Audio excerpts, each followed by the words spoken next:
Баршаңызға қайырлы күн, құрметті оқырмандар, менің каналыма қош келдіңіздер. Бүгін сіздерге өте дәмді смузидің рецептімен бөлісетін боламын. Видеоның соңына дейін менімен бірге болыңыздар. Бізге смузиге 2 банан және 3 киви қажет болады. Барлығын ұсақтап турап, блендердің ыдысына саламыз.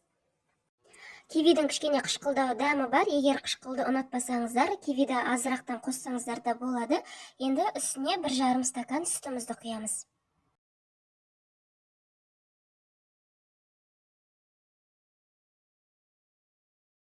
Барлығын блендермен жақсылап езіп айналдырып аламыз.